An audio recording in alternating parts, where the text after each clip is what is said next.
ግንኙነት ሲያደርግሽ አንቺ አታውቂም ነበር? እኔ ታኝቻለሁ በዛን ሰዓት። ምን አይነት እንቅልፍ ነው የተኛሽው? ወንድ ልጅ ላይ ጾታዊ ጥቃት እያደረሰብሽ አንቺ መንፈስ ቅዱስ ነሽ ወይስ እዩ ጩፋ ነሽ? ምን አይነት መንፈስ ቅዱስ ቢጠጋብሽ ነው አንቺ ወንድ ልጅ በተኛሽበት ሲደፍርሽ የማይታወቅሽ? ምን አይነት መልአክ ነሽ? አጥፍ ብሎ ነው እንደወጣው ምን ሆነሻል? ስንት ታግሎ እንትን የሚለውን ነገር ሳዲ ንገሪኝ እባክሽን። ሲደፍረኝ አላውቅም። ሳሪ ግን ራሱ ነግሮኛል። ምን ደፈርኩሽ ብሎ ከወገብሽ በታች አንቺ ሰውነት አይደለም እንዴ?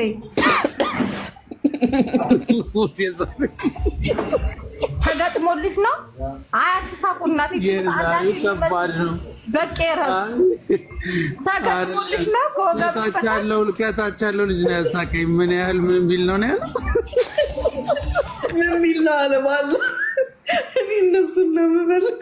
በቄ የእውነቴን እኮ ነው። ከወገብሽ በታች ሳዲ አንቺ አይደለም እና ሳሪ ወላሂ የሆነ ነገር አጭሰዋል። ሽሻ አይደለም ቅድም ሙኒት ሽሻ አጭሰው እንደሆነ አለች። ሽሻ አይደለም ያጨሱ ሲጀምር በእጃቸው ይዘው ነው የሚያጨሱት።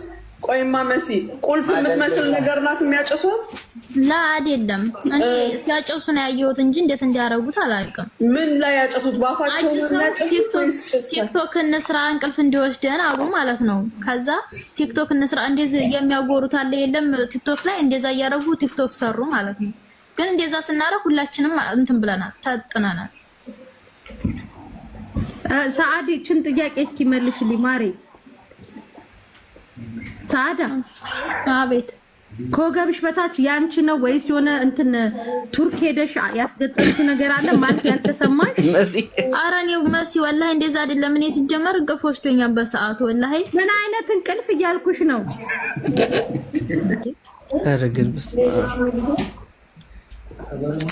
እሺ ቆይ የኔ ጥያቄ ደግሞ የልጁ ቁጥር አለሽ? አለኛው የኢትዮጵያ ቁጥር ነው የሰጠኝ። አንቺ ዱባይ ነሽ አይደል ያለሽው? እና የዱባይ ቁጥሩንም አታውቂው? ላ ስልኩን የሰጠኝ እኔ ኢትዮጵያ ለሀር ነው ብሎ የኢትዮጵያ ቁጥር ነው የሰጠኝ። ኦኬ እሺ። አሁን ትልቁ ነገር የኔ እንትን ነገር ማለት ነው ከልጁ ጋር ከተዋወቃችሁ ስንት ጊዜያችሁ ነው? ከዛ ቤት 15 ቀን ተቀምጫለሁ። እዛ 15 ቀን ተቀምጫለሁ። 1 ወር ሆኖናል። እና 1 ወር ስትሸካሸኩ ቆይታችሁ እሱ ወደ ኢትዮጵያ ሲሄድ ነው እንዴ ታዲያ መተሽ አስረገዘ የምትይ? ላ እኔ 1 ወር እኮ እሱ ጋር እኮ አልቆየሁም። እነሱ ጋር የተቀመጥኩት እኮ 8 ቀን